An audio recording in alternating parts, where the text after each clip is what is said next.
इस वक्त पाकिस्तान में दो सबसे बड़ी सियासी खबरें हैं। एक तो यह है कि क्या नए सूबे या एडमिनिस्ट्रेटिव यूनिट जो मर्जी उनको नाम दें, क्या वो बन रहे हैं या लोकल गवर्नमेंट का एक बड़ा मजबूत किस्म का निज़ाम आ रहा है। इस पर मैं कल आपसे बड़ी ही डिटेल में तफसील में कंप्लीट खबर शेयर करूंगा कि क्या होने जा रहा है। मेरे पास बहुत डिटेल्स आ गई हैं, लेकिन कुछ डिटेल्स ऐसी हैं जिनको डबल चेक करना ज़रूरी है और कल इंशाल्लाह मैं आपसे शेयर करूंगा कि एग्जैक्टली क्या होने वाला है, क्या स्ट्रक्चर बना हुआ है और उसकी टाइमलाइंस भी मैं आपके साथ शेयर करूंगा। बहुत बड़ी वो एक डेवलपमेंट है, लेकिन वो कुछ चीज़ें मुझे रिकन्फर्म करनी है। दूसरी जो अचानक पीटीआई ने अनाउंस कर दिया 27 सितंबर की डेट, उस पर भी बड़े सवालात हैं कि कैसे होगा, क्या होगा, बिकॉज जिस तरीके से आई, बहुत से लोगों का ख्याल है कि शायद ये वर्कर्स के प्रेशर में आके टॉप लीडरशिप ने अनाउंस कर दिया। और उसकी दो तीन वजूहात हैं। पहले बात ये होती थी कि जी जो भी फैसले होंगे मंजूर अचकज़ई साहब करेंगे, अल्लामा नासिर अब्बास करेंगे, उनको लीडर ऑफ द अपोजिशन भी खान साहब ने बनवाया है, सारा कुछ है।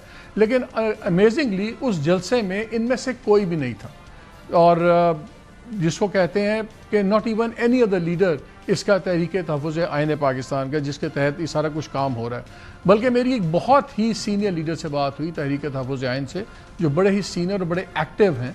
उन्होंने मुझे ये बताया कि हमें बिल्कुल अंदाज़ा नहीं था क्या हुआ है, हमें तो टीवी से पता लगा कि डेट अनाउंस हो गई है और इनफैक्ट अचकज़ई साहब के साथ तो मसूर अफरीदी साहब का रब्ता ही सुहेल अफरीदी साहब का नहीं है और 2 माह से तो उनकी मुलाकात तक नहीं हुई।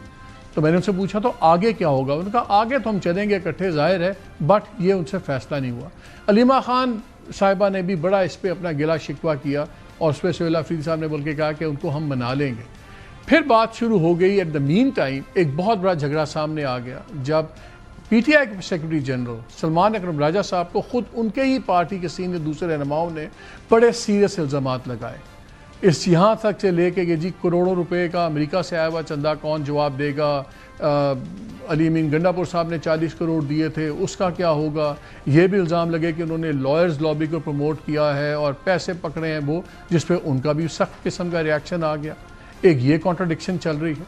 फिर एक कॉन्ट्रडिक्शन ये भी नई ताज़ा तरीन ये है कि मेरे शो में भी कल सलमान अकरम राजा साहब ने कहा कि हाँ इस पर पीपल्स पार्टी से बातचीत हो सकती है अगर ये 1 पॉइंट एजेंडा वगैरह की बात हो।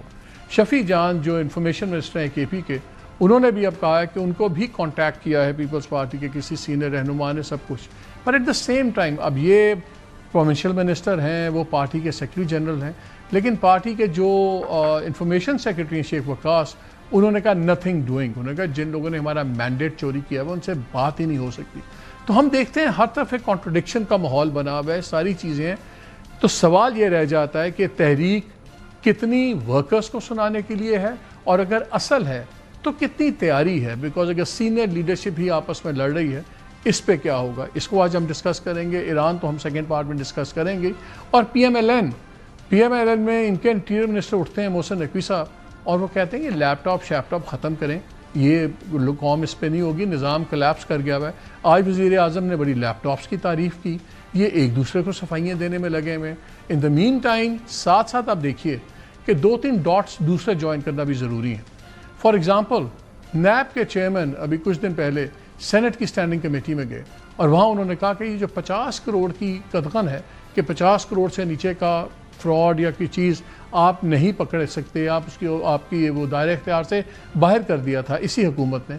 उन्होंने कहा कि मेरे हाथ बंधे में हैं और मुझे भले आप टेस्ट केस दें, कुछ दें, मैं ये करना चाहता हूँ, वरना ये चीज़ नहीं होगी। अब आप देखिए कि डॉट्स कैसे जुड़ते हैं। दूसरी तरफ अचानक इलेक्शन कमीशन एक इश्तिहार निकालता है ओपिनियन लेने के लिए कि हम अपना कानून बदल रहे हैं कि जिसके तहत जो भी असासाजात पार्लियामेंटेरियंस देते हैं, अगर उसमें कोई 19-20 हो तो उसकी इन्वेस्टिगेशन कैसे होगी। पुराने कानून के मुताबिक बड़ा वेग सी पावर्स थी, लिमिटेड पावर्स थी। इनको इख्तियार था कि जी दे मे सीक असिस्टेंस, कि वो मदद ले सकते हैं मुख्तलिफ इदारों से, प्रोविंशियल और फेडरल गवर्नमेंट से।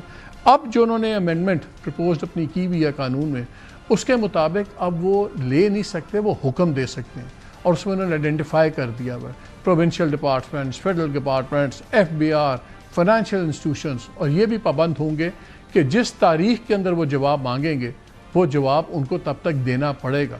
यानी कि अगर आपने टाइट करना है पार्लियामेंटेरियंस को तो नैब के केसेस भी हैं। और आपको याद है जब ये 50 करोड़ की लिमिटेशन आई तो बहुत से लोगों के केसेस प्रोविंशियल डिपार्टमेंट्स के पास चले गए, एंटी करप्शन में, FIA में, और वो हमें पता है वहाँ मामला कैसा चलता है। सो बहुत से लोगों ने, जब ये अमेंडमेंट भी आई थी मार्च में, उन्होंने कहा यार ये तो बड़ा ही 2 नंबर काम हुआ है, बहुत लोगों को रिलीफ दी गई है, और रूलिंग सर्कल्स के बहुत लोग थे जिनके केसेस वगैरह के बारे में था कि जी उनके नैब के अंदर इश्यूज चल रहे हैं, तो सबको एक ग्रीन चिट मिल गई। अचानक नैब क्यों ये मांग रही है?